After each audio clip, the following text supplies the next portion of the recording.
Damien was overly fond of the word suck. "You're doing your project on low head dams?" he asked with a smirk. We both knew it wasn't really a question, it was a taunt. I just didn't want to deal with him, not now, not ever. "Maybe, why?" I answered, turning away.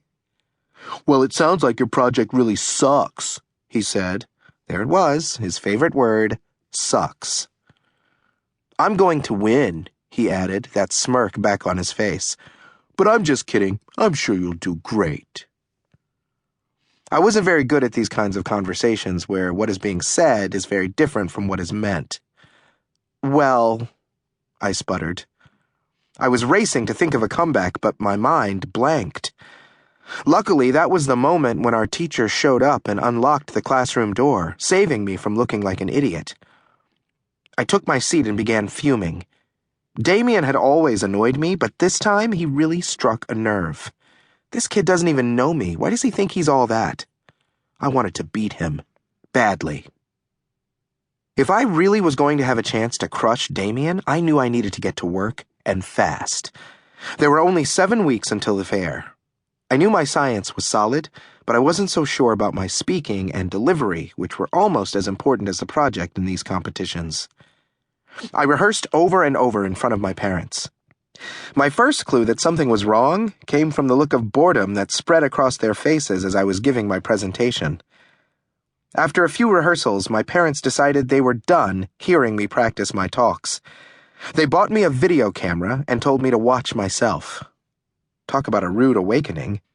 All along, I had thought I was doing okay while delivering speeches, but when I watched myself on the video, I realized I wasn't just bad. I was horrible. I gulped. I stuttered. I lost where I was on my board and droned on and on. I had to start over every time I made a mistake. Needing help, I sunk to a level no little sibling should ever sink to. I asked my older brother for advice. After watching me go through the motions of my presentation, he responded in the only way he knew how. "You stink," he told me, and shut the door in my face. He came back a little later and shoved a piece of paper at me.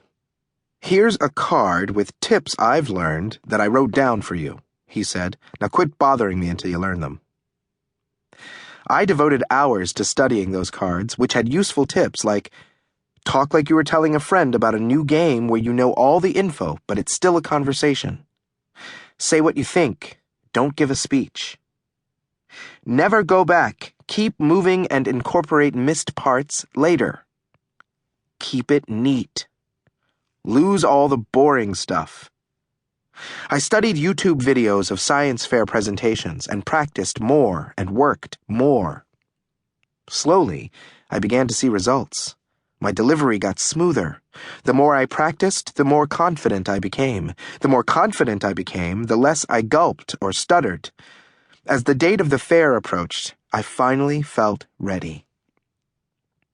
On the day of the competition, I arrived at the University of Maryland hoping to get a great grade, best Damien, and maybe even place somewhere in one of the 8 different categories.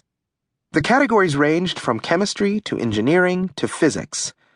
After all the special category winners are announced, the judges award the second and first runners-up before crowning the fair's ultimate champion. After pushing through the wide double doors, I felt like I was walking right into one of the YouTube clips I had studied. There were booths set up all over a large convention floor and clusters of kids swaying nervously back and forth in front of their projects. I didn't do a lot of talking. I had my game